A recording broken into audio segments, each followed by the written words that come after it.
I took my wife to a party. She left with her rich coworker. He threw $1 at me and said, "I'll take good care of her tonight." The next day, when she came home, her key no longer fit the door, and her coworker called her, screaming, "You didn't tell me." All right, Reddit. Where do I even start? The title itself is chaos, lol. So grab some popcorn and enjoy the shit show. It gets savage. I'm Chase, 44 male, and I make custom fire pits and outdoor grills for people with more money than sense. I'm talking hand-forged steel masterpieces that cost what most folks spend on a used car. My company, let's call it Larkin Custom Forges, has been running strong for 18 years. Got 2 kids. Finn just turned 19 and somehow turned out smarter than me, which is both impressive and slightly insulting. Then there's Maya, 14, who's convinced she invented sarcasm and eye-rolling. Both good kids despite having a mess of a family situation. My wife Lexi worked some corporate marketing gig that paid stupid money for what seemed like professional gossip and overpriced lunches. She'd been climbing the ladder for years, always networking, always schmoozing, always reminding me that her job required sophistication. What that really meant was, I embarrassed her because I came home with metal shavings in my hair, instead of PowerPoint presentations in my briefcase. Here's the thing. Nobody tells you about marriage. It doesn't die in one dramatic explosion. It dies slowly, like a battery draining in the cold. Little disconnects. Separate bedrooms blamed on my snoring. Her working late 3 nights a week. Weekend girls' trips that seemed to multiply. Sex life went from regular to occasional to basically extinct. I'm not stupid. I noticed. But I kept telling myself it was normal. Marriage evolves, right? People get comfortable. She's stressed with work. I'm busy with the forge. All the excuses people feed themselves when they know something's wrong, but don't want to face it. Then there was her sister Sasha. Absolute piece of work. She'd been divorced twice by 40 and wore it like a badge of honor. Every family dinner involved her going on about how men were trash and marriage was a patriarchal prison. She'd egg Lexi on constantly, feeding her lines about being too good for this life, deserving better, life being too short to settle. Lexi ate it up, started echoing the same garbage, making comments about how she'd outgrown our relationship, how she needed more, how I didn't understand her ambitions. But things started really shifting about 3 months ago. Lexi started dressing differently for work. Not just nice, hunting nice, heels that could double as weapons, expensive perfume. She'd check her phone constantly, smiling at messages, then locking the screen fast when I walked by. Pretty obvious stuff, right? But here's my flaw. I trusted her. Figured after 22 years of marriage, we'd earned some benefit of the doubt. Man, was I wrong. The passive-aggressive comments started ramping up. Must be nice working with your hands all day. No stress. Some people have real careers. And my personal favorite, delivered at a family dinner in front of everyone. Chase's business is cute, like a hobby that pays bills. Sasha laughed. Lexi smirked. I sat there chewing pot roast and planning my exit strategy from family gatherings. Then she started talking about Blake. Casual mentions at first. Blake suggested this and that. Blake thinks we should pivot our approach. Blake's so innovative. Always Blake. The guy's name started haunting my house like some annoying ghost. 2 weeks before everything blew up, Lexi came home from a work dinner at midnight. Claimed it was mandatory networking. She had that freshly made out look. Lipstick slightly smudged. Eyes too bright. When I asked if she had fun, she got defensive fast. Started accusing me of being insecure and not trusting her. Standard cheater playbook. Make the suspicious person feel crazy for noticing obvious red flags. I should have confronted her then. But I didn't. Maybe I was scared of confirmation. Maybe I was tired. Maybe I just wanted to pretend a little longer that my marriage wasn't actively decomposing. Or maybe I was too stupid. Call it whatever you want. Then a few weeks back, she dropped this. Told me I had to come to her company party. Not asked. Told. Said it was important for her career that I be there. That her boss specifically wanted to meet me. Why now? I asked. Because she hadn't wanted me at a work function in 5 years. Suddenly I'm mandatory attendance? My gut told me it wasn't good. You're my husband and it's important to me. Unless you don't care about supporting my career. I paused for a second, then told her I would come. The party was at the Belmont Grand Hotel downtown. I wore my good suit. Lexi looked good. Black dress, heels, makeup perfect. We walked in, and she immediately switched modes. Louder laugh, touching people's arms, using corporate buzzwords. Then he appeared. Blake Halpert. Perfect hair, expensive suit, a Rolex. And this confidence that screamed, I never actually struggled in my life. The way Lexi's face lit up when she saw him told me everything I needed to know. This wasn't some casual coworker. This was the guy she'd been talking about. They had this immediate chemistry that made me feel invisible. Inside jokes, whispered comments, laughing like they were the only two people in the room. I stood there like a houseplant while they did their little dance. When Blake finally acknowledged my existence, he shook my hand with this grip that was just slightly too firm. "Oh, you're the husband," he said. They started talking about their big project, late nights at the office, weekend strategy sessions, all the code words for spending time together. He kept touching her arm. She let him. My jaw started hurting from clenching. Then this happened. Blake reached into his wallet, pulled out a dollar bill, and flicked it across the table at me. It landed right in front of my drink. "Don't worry, champ. I'll take excellent care of her tonight." The table exploded with laughter. Lexi's coworkers thought it was hilarious. Some guy in a suit that probably cost $4,000 practically fell out of his chair? And Lexi? She laughed, joined right in with everyone else, made eye contact with me while she laughed at her husband being disrespected by her boyfriend. That's when I realized this whole thing was theater. She'd set this up, brought me here to humiliate me publicly, probably hoping I'd cause a scene and she could play victim. I picked up that dollar bill, folded it, and tucked it in my pocket. Looked Blake dead in his smug face. "You can keep her. Not just for tonight." The laughter died like someone hit a mute button. Lexi's face went blank. I stood up, wore my jacket, and walked out before I did something that would require bail money. Heard Lexi call my name, but it sounded like background noise. I sat in my truck for 10 minutes before I drove. Lexi didn't come home that night, and I was about to make sure she never came home again. I spent the night in my workshop welding nothing in particular, just heating metal and pretending the sparks were my marriage, burning down in miniature. Kept checking my phone. Called her twice around 1 a.m., straight to voicemail both times. The third time I left a message. 4 words, "Where are you?" Around 5 a.m., I gave up pretending to work and just sat there drinking coffee. Watched the sky change colors while my brain played a highlight of every red flag I'd ignored for the past months. Then my phone buzzed.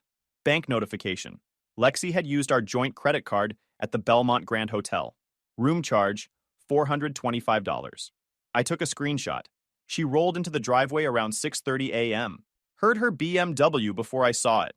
She crept into the house like a teenager sneaking in after curfew, probably hoping I was still asleep, that she'd somehow gotten away with it. I waited in the kitchen, let her start humming some song. "Fun night?" I asked. She jumped, spilled coffee on the counter. "Gosh, Chase, you scared me. Where were you?" Her face did this thing where she cycled through emotions trying to land on the right one. Settled on defensive.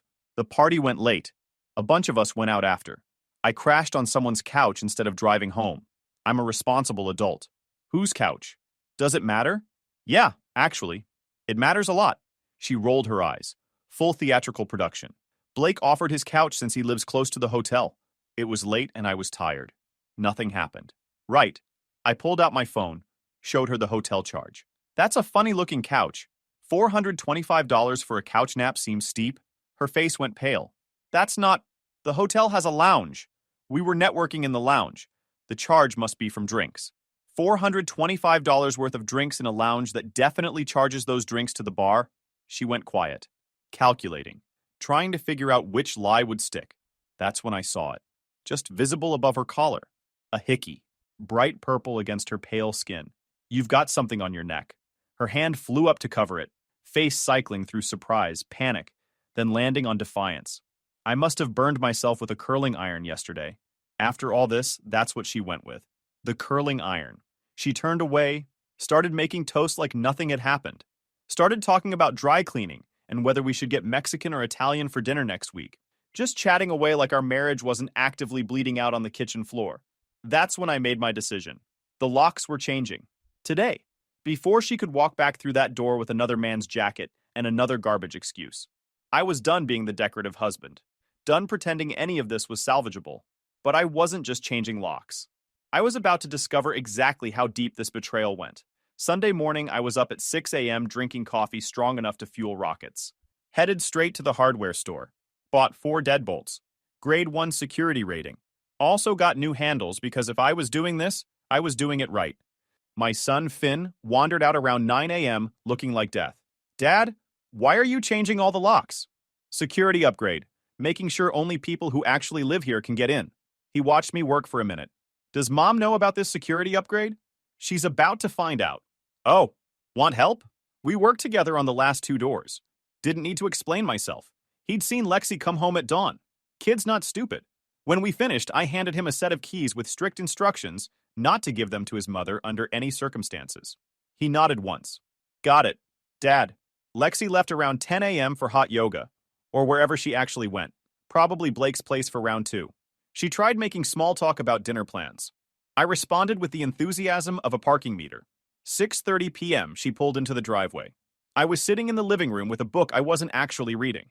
Finn was upstairs with his door cracked. Definitely listening. Possibly recording for future entertainment. I heard her footsteps on the porch. Heard her keys jingle. Silence. Then another attempt. Harder this time. Frustrated. More silence. Then the sound of her trying different keys. Cycling through her entire keyring, like maybe she'd forgotten which key opened her own front door. Chase! She yelled through the door. I let her yell my name 4 more times before I casually walked over and opened it. She was standing there in yoga pants and an overpriced athletic top, holding her keys. The key isn't working. Yeah, neither is our marriage. Her jaw dropped. What? Chase, that's not... We need to talk about this. Let me in so we can have an adult conversation. Adult conversation? That's rich coming from someone who spent Friday night in a hotel room and came home wearing another man's hickey. That's not what happened. You're twisting everything because you're insecure. Go talk to Blake, the guy whose couch you supposedly slept on. I'm sure he'd love to have a conversation. She tried the door handle. Actually tried to push past me. I didn't move. Just stood there being an immovable object. Chase, this is my house too. You can't just lock me out. I just did. Maybe crash on Blake's couch tonight. I hear you're familiar with his furniture. That's when Mrs. Calder from next door suddenly discovered an urgent need to check her mailbox. The Cade family materialized in their yard, pretending to examine their dead lawn. They weren't even subtle. Lexi noticed the audience and lowered her voice. You're being unreasonable. This conversation ended when you turned our marriage into a group project without my consent. Her face went through several colors. She grabbed her phone and stormed back to her car, pulling out fast enough to leave rubber. I waved to the neighbors and went inside. Finn appeared from upstairs. Dad, that was cold. Your mother deserves this. He didn't argue. My phone buzzed. Text from Maya, who was at a friend's house. Finn sent me video. Mom looked like she wanted to murder you. Lol. Yeah. Lol. But what came Monday morning made the lockout look like child's play. Monday morning brought unwanted gifts. Thick manila envelope from a law firm. My hands shook slightly opening it. 3 pages of legal jargon boiling down to, Lexi wanted money. Wanted it now. Wanted a lot of it. Spousal support. Half of everything. And the part that really made my blood boil? She wanted half my business. Half of Larkin Custom Forges. The company I built from nothing in a garage with borrowed tools and determination. The business she'd spent years calling too blue-collar. Not sophisticated enough. Just metalwork whenever her fancy friends asked what her husband did. That business. The nerve was impressive in a twisted way. Same woman who'd rolled her eyes every time I came home covered in soot. Who'd complained about the smell of hot metal on my clothes. Who'd made it clear my work embarrassed her at parties. Now she wanted to own half of it. Amazing how money changes perspective. I called Tom. He'd been my attorney for years. Handled contracts and LLC paperwork. Chase, how's business? Business is fine. Marriage is dead. I need your help killing it officially. Pause. Finally, my wife saw Lexi at that place downtown 2 weeks ago, with some guy who definitely wasn't you. We figured it was only a matter of time. Everyone knew but me, apparently. That stung more than I wanted to admit. Being the last to know your wife's cheating is a special kind of humiliation. Just got a letter from her lawyer. She wants spousal support and half my business. Tom laughed. Get to my office tomorrow morning. 9 sharp. Bring financial documents. And Chase? Stop talking to her. Everything goes through me now. Next morning, I showed up at Tom's downtown office with a box full of documents representing my entire financial life. Bank statements, business records, tax returns, mortgage papers, that letter from Lexi's lawyer. Tom was waiting with coffee and a woman I'd never met. Asian, mid-30s, sharp suit, glasses that screamed, I'm smarter than you and we both know it. Chase, meet Una, forensic accountant. Best in the business. She's going to dig through your finances and find where money goes when people think nobody's looking. Una shook my hand with surprising strength. Let's find where your wife's been hiding her betrayal in spreadsheet form. We sat around Tom's conference table, and I started unpacking my financial life. Una's eyes lit up like Christmas morning. She immediately started organizing everything into piles. Let's start with the basics. Community property state. Married 22 years. 2 kids. What assets are we looking at? I ran through the numbers. House worth about $420,000. Business bringing in roughly $280,000 annually in profit. Retirement accounts. Savings. The usual accumulation of 2 decades not being completely irresponsible. And she's claiming what grounds? Yuna asked. Irreconcilable differences. Code for I got caught cheating and need to make it sound mutual. Tom leaned back. Here's what we're doing. Yuna's going to audit your accounts, credit cards, any financial activity over the past year. We need to know if she's been hiding money, spending inappropriately. Anything we can use. How long? 3 days. I'm very motivated by spite, and cheating spouses offend my sense of order. She smiled. The smile of someone who enjoyed ruining people's financial lives for a living. Tom mentioned hotel charges? Yuna asked.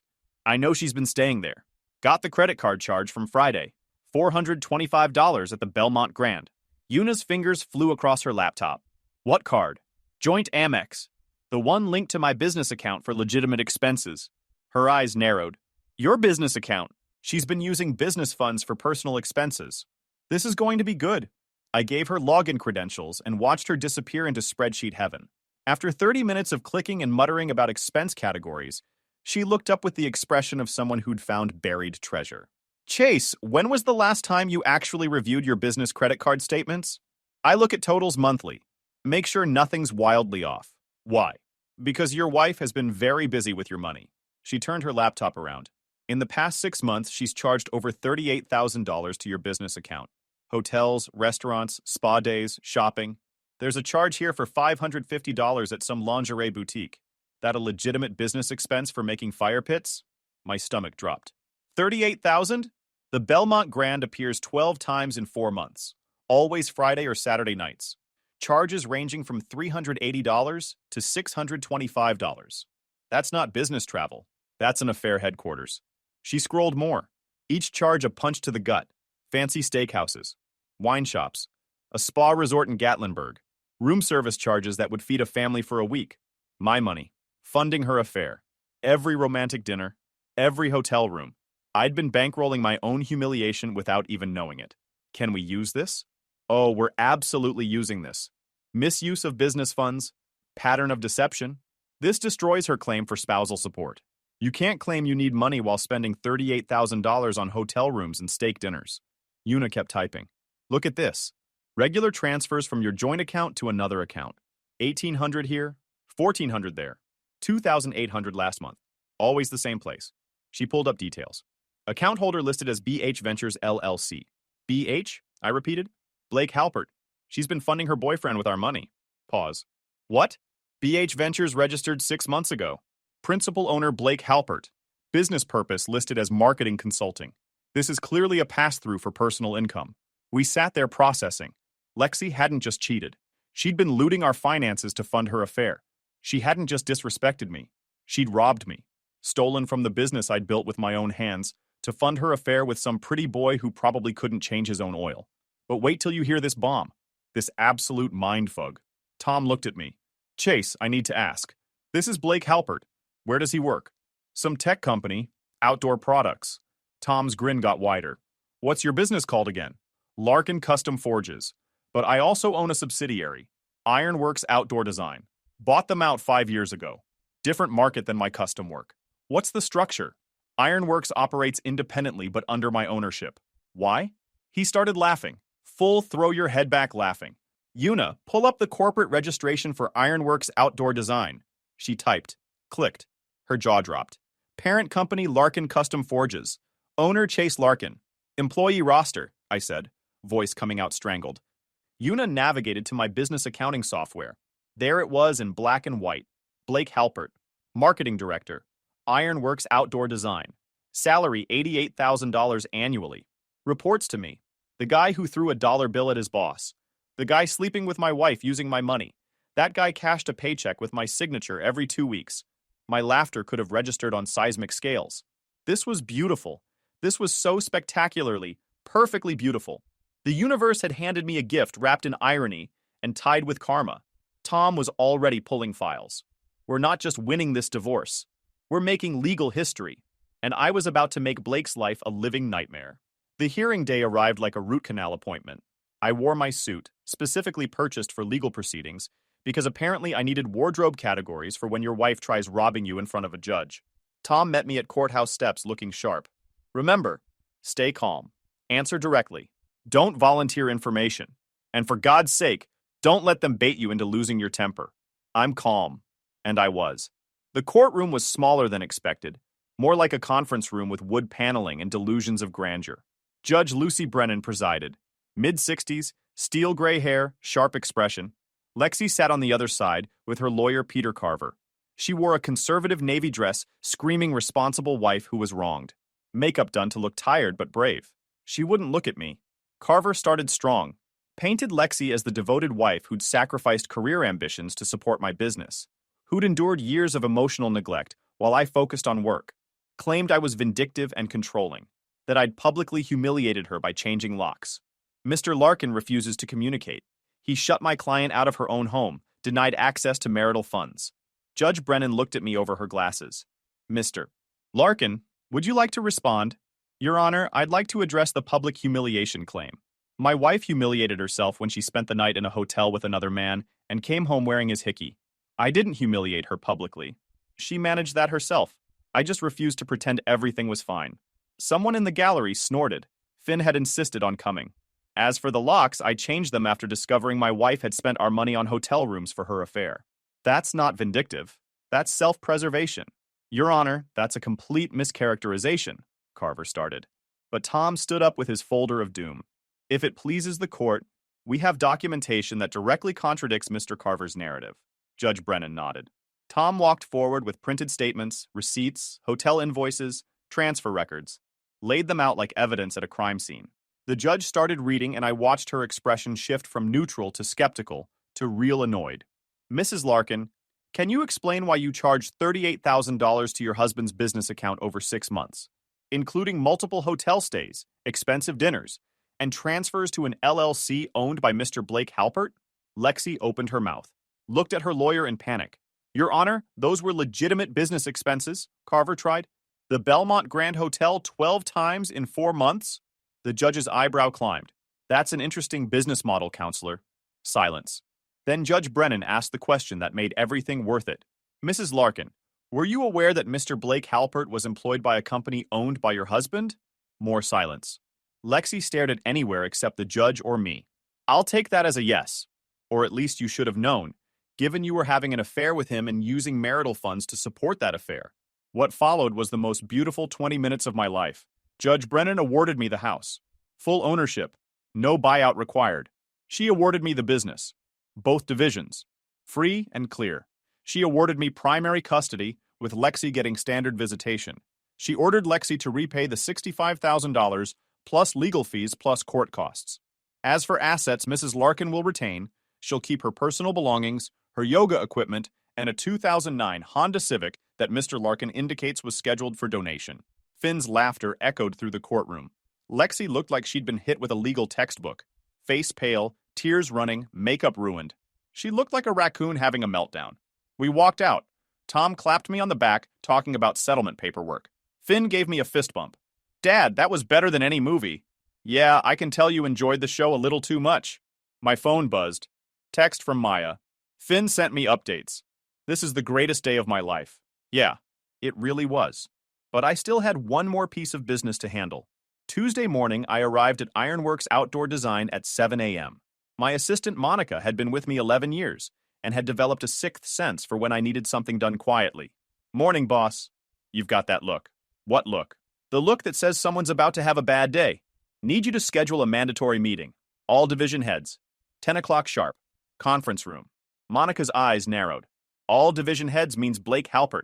Especially Blake Halpert. She didn't ask questions. Just nodded and started typing. Consider it done. Anything else? Pull Blake's personnel file. On my desk in 20 minutes. Getting messy? We passed messy last week. Now we're in scorched earth territory. By 9:30, I had Blake's complete employment history spread across my desk. Hired 3 years ago after I acquired Ironworks. Decent performance reviews. There were notes about him being overly friendly with female staff. Nothing actionable. Just observations. Reading between the lines, the guy was a creep who'd learned to operate just inside the acceptable zone. Probably been doing this dance his whole career. Charm the boss's wife, flirt with the assistants, always staying just barely professional enough to avoid HR complaints. Not anymore. I also had the dollar bill. Kept it in my wallet since the party. I smoothed it out on my desk like valuable evidence. Because it was. The thing about humiliation is, you never forget the specifics. The exact words. The exact sound of your wife laughing while her boyfriend disrespects you. That memory gets burned into your brain like a brand.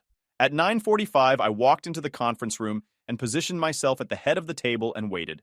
Division heads filtered in around 9:55. Susan from operations. Michael from finance. Lucy from HR. They all looked concerned, like they should be for a surprise mandatory meeting. Nobody schedules emergency meetings with division heads for good news. They knew something was coming. Blake walked in at exactly 10 a.m.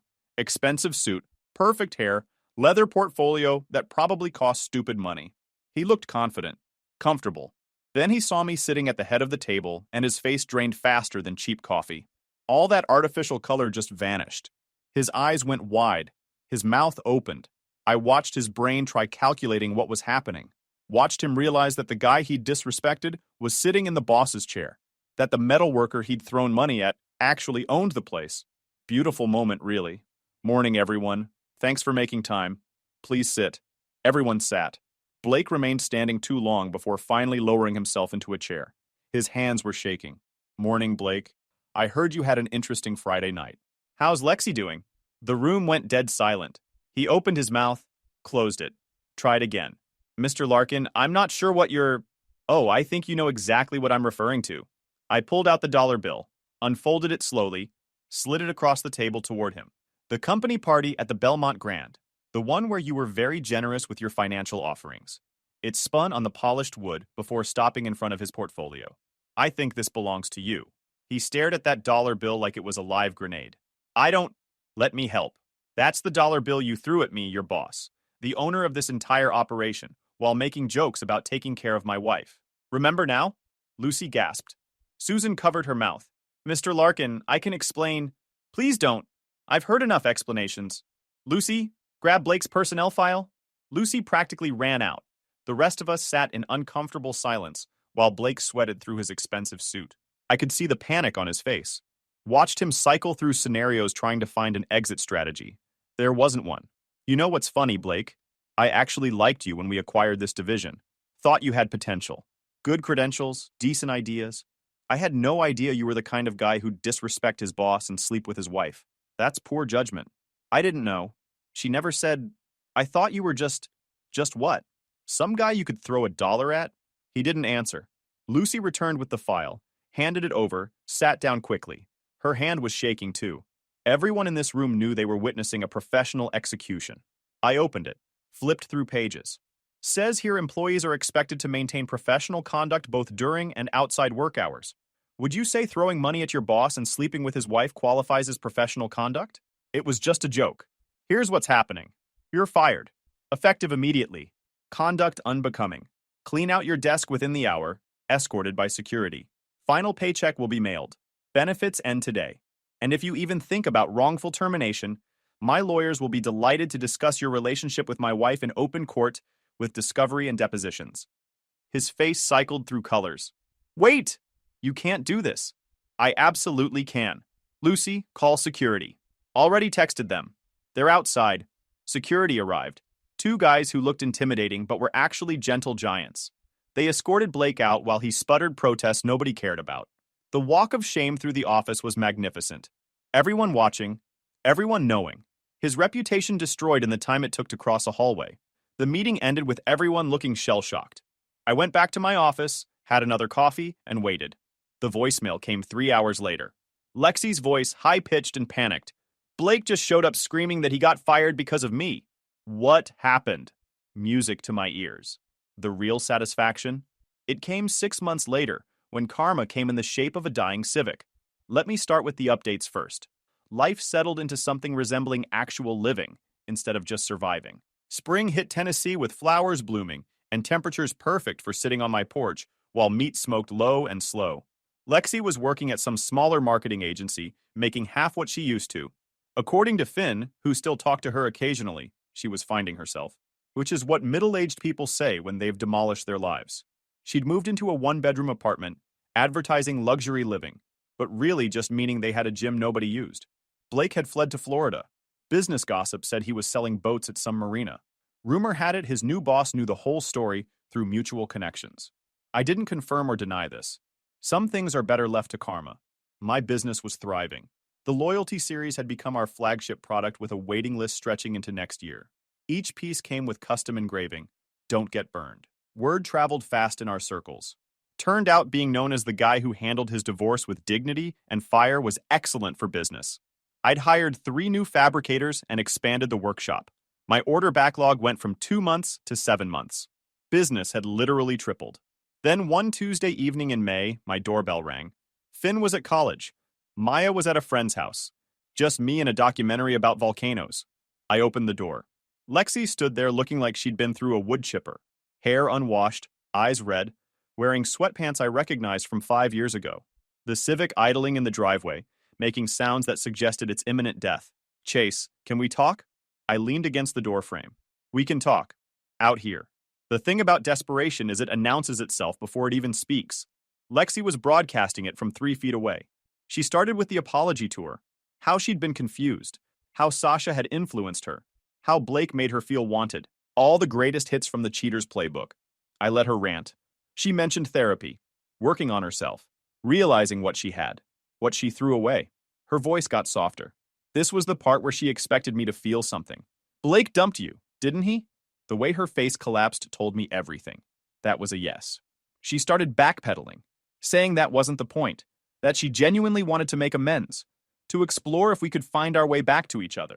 The Civic chose that exact moment to make a sound like a dying refrigerator. Loud grinding noise followed by a concerning clunk. It was almost too perfect, like the universe had a sense of humor about her situation. I glanced at the car, looked back at her, didn't say anything, just let the silence stretch until it got uncomfortable. She kept talking, mentioned counseling, starting slow, how she was willing to do whatever it takes. The whole performance felt rehearsed. Behind her, the Civic made another noise. This one sounded expensive. I interrupted her mid-sentence. How much does it cost to fix? She blinked, confused by the subject change. I nodded at the car. How much is the repair quote? Her face went red. I'm not here about the car. This is about us. About our marriage. Our marriage ended when you laughed while your boyfriend threw money at me. When you chose to disrespect me in front of half your office? The car made another noise. Louder this time. Like it was agreeing with me. Honestly, it was funny. She tried pivoting. I've changed. People make mistakes. 22 years should count for something. It did count. Past tense. It counted when I worked 60-hour weeks building a business. When I showed up to every one of your corporate events even though you were embarrassed by me. When I stayed faithful while you were busy exploring your options. Then the Civic's engine suddenly cut out completely. Just died right there in my driveway. The silence was deafening. Lexi looked at it. Looked at me. Her eyes started watering. The kind of tears that show up when reality crashes through delusion. Do you need me to call you a tow truck? She shook her head. Blake used to help with car stuff, then immediately realized what she'd said. Her face went white. I didn't respond. Just watched her stand there in my doorway, broken car behind her, broken life everywhere else. She'd come here expecting something. Maybe the same guy who'd spent 2 decades being her safety net. But that guy didn't live here anymore. She tried one more time, voice cracking. I miss you. I miss us. I made terrible mistakes, but can't you see I'm trying? I looked at her, saw exactly what this was. She wasn't here because she loved me. She was here because her life had fallen apart, and she needed someone to fix it. Like always. The car started leaking something, fluid spreading slowly across my driveway. Dark and oily. Probably expensive. I'll email you a mechanic's number. You should probably get the car looked at before it becomes a permanent driveway decoration. She stared at me, waiting for me to be the guy who fixed her problems, while she made more of them. I didn't move. She finally understood. The performance was over. She turned and walked back to the Civic. Tried starting it 3 times. On the 4th try, it coughed to life with a sound that probably violated several environmental laws. She reversed out slowly, the car shaking like it might explode. I watched her drive away, the car leaving a small trail of fluid down the street. Poetic, really. Went back inside, locked the door. That new deadbolt sliding home with a satisfying click that never got old. Finn texted 5 minutes later. Mom called crying, said you refused to help with her car. Was I really going to let her break down on the highway? I texted back, did she think about that before turning our marriage into a joke? His response, fair point. Want pizza for dinner tomorrow? That kid got it. The dollar bill was still framed in my office. Below it, on a custom metal plate I'd forged myself, was my new company motto. Respect the man with grease on his hands. He probably signs your paycheck. Business was really good. Life was better. Sometimes the best revenge isn't getting even. It's building something so successful that the people who disrespected you become footnotes in your story. I looked at my workshop through the window, at the life I'd built with my own two hands. Yeah, I was doing just fine. YouTube just dropped this new hype feature. If you're hooked on this story, smash that hype button. It tells YouTube this video deserves to blow up, and it keeps even crazier stories coming your way.